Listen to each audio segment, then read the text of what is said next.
I, 31 female, am pregnant with a girl.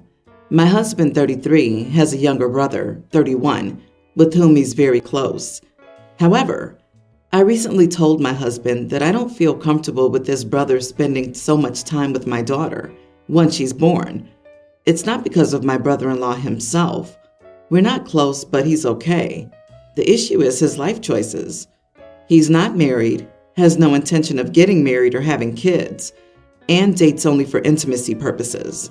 He dates multiple women, and the only thing he has in common with them is that they're extremely good-looking, like him. He's highly intelligent, yet has no interest in meaningful relationships. I spoke to him about his choices a few years ago.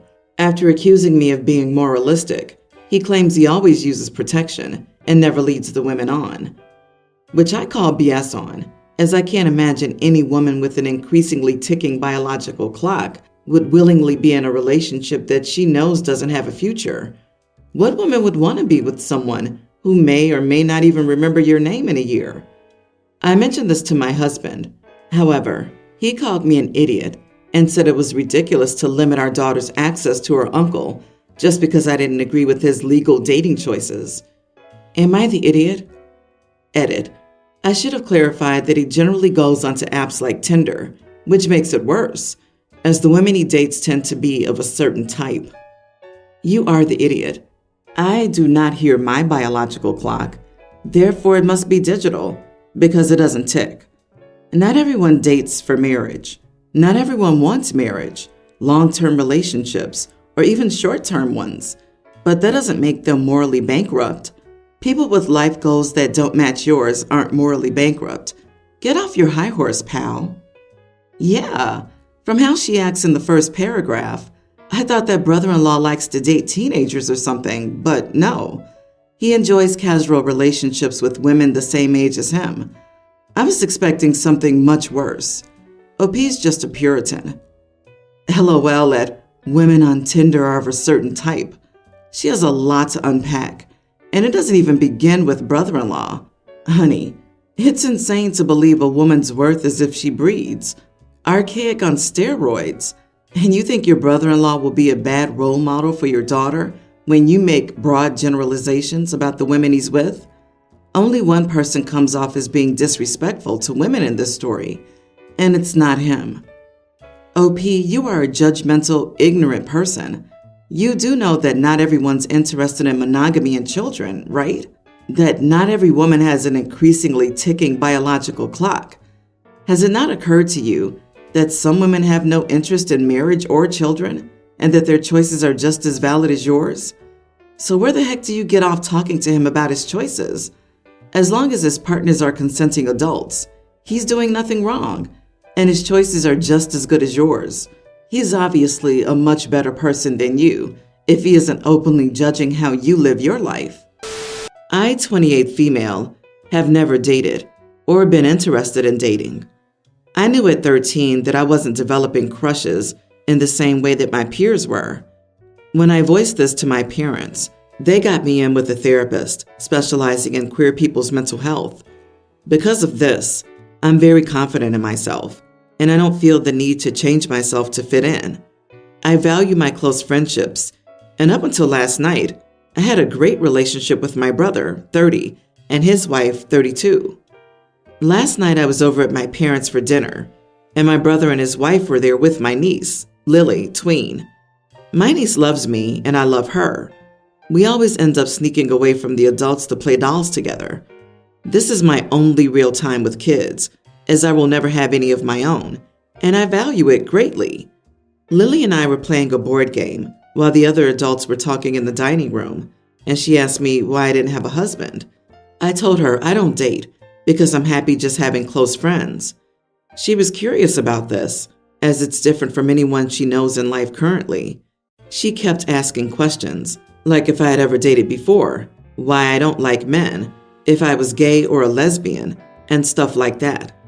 The conversation was very innocent, and I would never cross a boundary by talking about anything explicit. I just explained that I had never been interested in dating and liked living alone. After we all went home for the night, I thought a little more about the conversation. This morning I woke up to angry texts from both my brother and his wife about how I was trying to corrupt Lily with my lifestyle. Apparently, she told her parents that she thinks she's like a cool auntie and doesn't want to date anyone ever. Ever. I replied that she was a little girl who shouldn't have any interest in dating at this age, and all I did was answer her questions.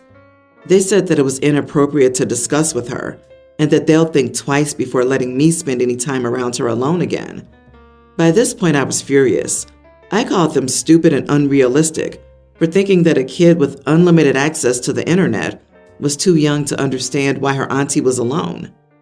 I stopped responding after that, but they continued to send some pretty colorful text.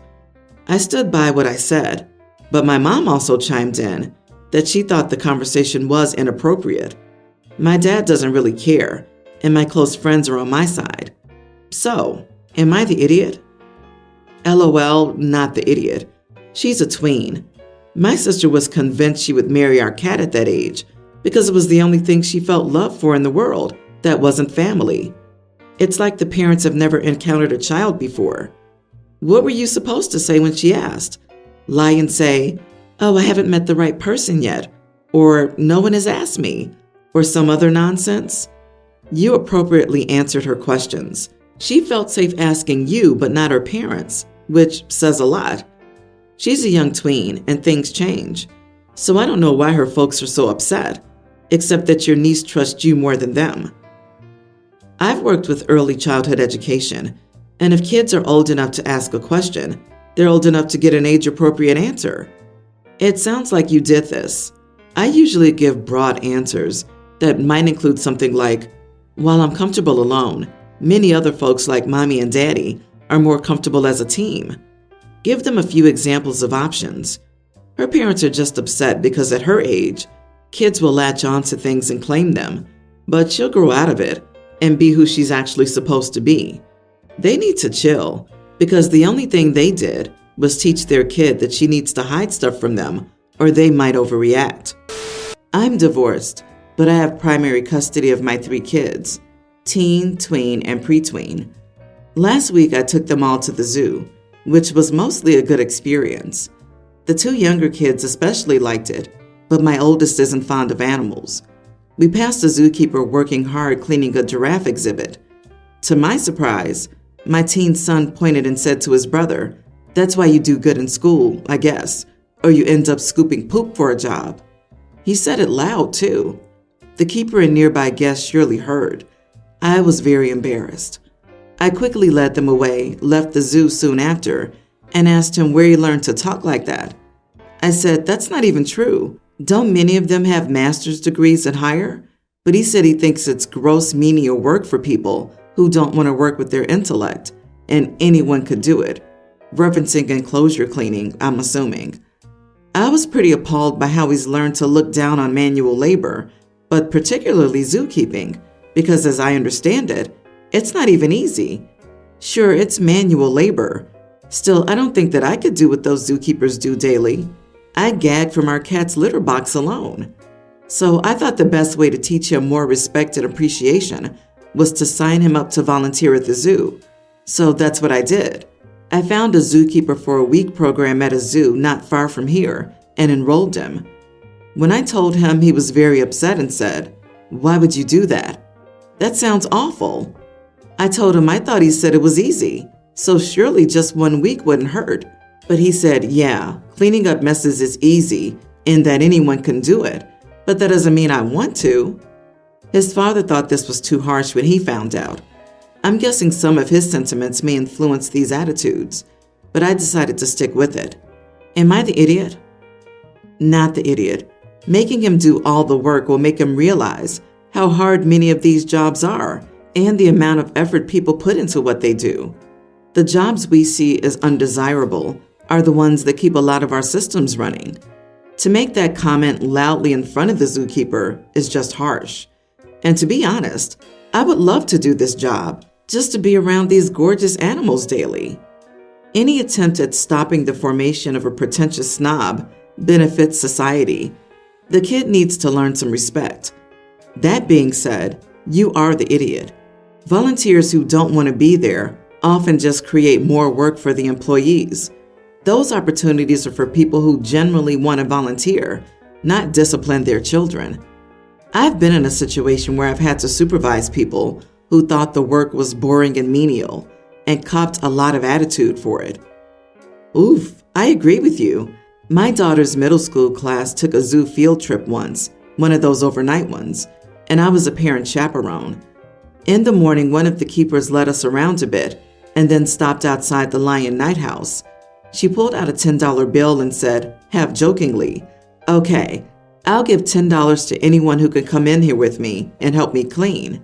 So 2 of the kids and I walked up with her, opened the door to the inside, and OMG, we all turned around, retching and coughing for fresh air. I didn't know it was possible for anything to smell that bad. The zookeeper laughed like it was nothing and said, "Just kidding, I wouldn't do that to you. I guess I have to clean this alone. Enjoy the rest of your day." I don't think 99.9% of the people could do that job, like at all. The furthest thing from easy. Last year, my aunt died, and she left me her 3-bedroom house in a nice area. I could easily rent it for $3,000 a month or sell it for $1 million. I'm being bombarded with offers.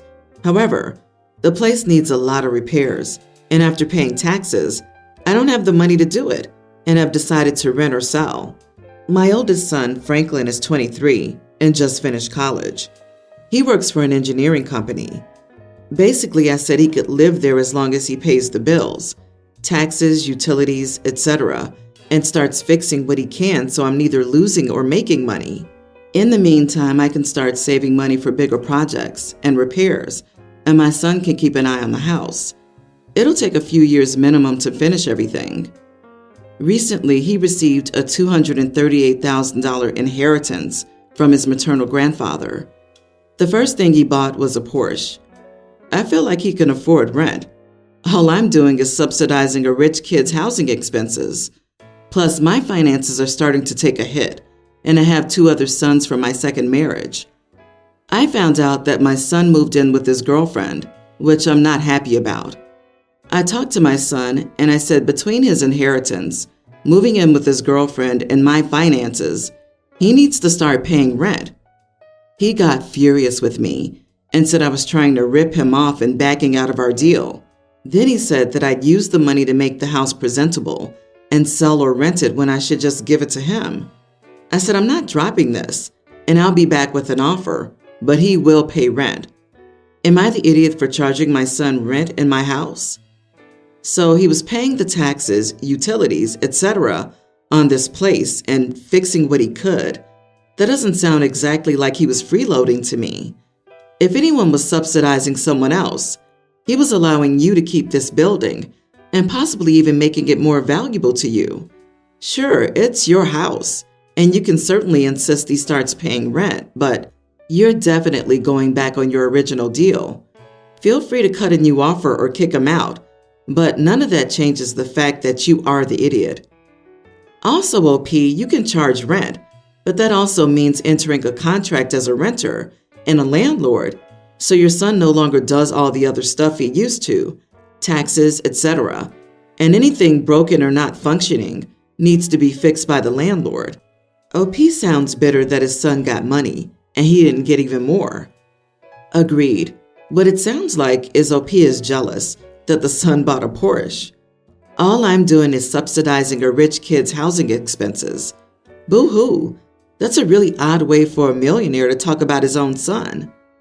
I had a fair deal with my son that benefited both of us, but then one of his loved ones died, and I thought to myself, but how can this benefit me? This seriously feels like what OP is trying to not directly say with their post, and are trying to use rising cost as an excuse to break their original deal. OP, you made a deal with your son to benefit the both of you. His inheritance doesn't change the nature of the deal. But the son broke the deal. He shouldn't have moved his girlfriend in without asking for permission. Just how much do you value the relationship with your son? Because at this point, you're pushing him to hate you and drop you like a sack of rotten potatoes.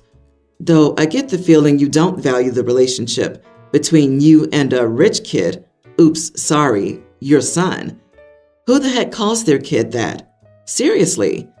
Calling the neighbors spoiled ones, that's one thing, but your own child? Honestly, everyone's the idiot. My male 29, girlfriend 28, is a nurse. She has rotative shifts. That means 1 week she has the morning shift, the next the afternoon shift, and then the night shift. As the morning shift comes straight after the night shift, she usually has trouble waking up on time to get to work on the days she needs to get up early. We live together in a rather small apartment. She has a 30-minute drive to get to work from home. I work every weekday from 9 to 5. She has to be in the hospital by 6 a.m., so she usually wakes up around 4:30 or 5 to be able to have breakfast before leaving. She likes to have a big breakfast, as she doesn't often get to eat anything else until around 2 p.m. when her shifts are over. This depends on the day. Sometimes she has free time and other times she doesn't. Picture coffee, orange juice, bacon, eggs, pancakes, or waffles, and maybe something else like another fruit, cereal, or something else.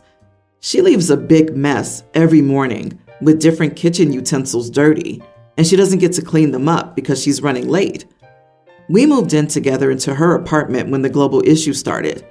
Back then, I didn't have to work, neither go to the office nor work from home for a while, but she had to continue working. So I cleaned up after her when she left.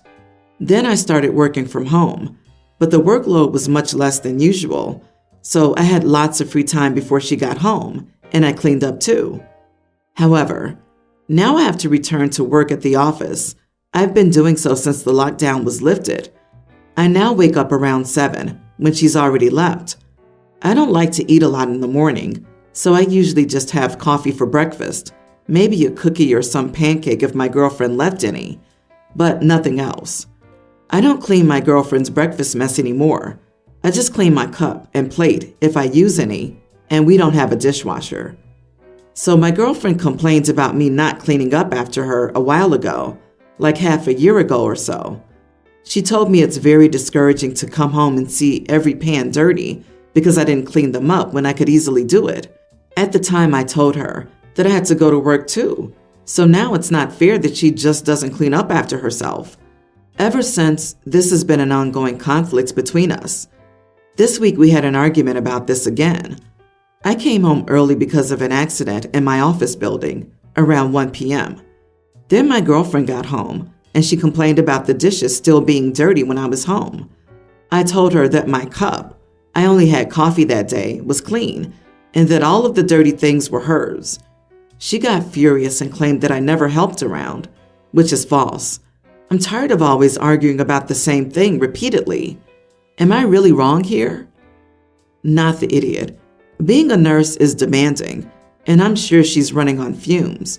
But you're her boyfriend, not her maid. Not only is she not pulling her weight, but she acts entitled and like it's your job to clean up after her. If she lived alone, she would have to do her own dishes like every other adult. Having a job does not absolve you of your household duties.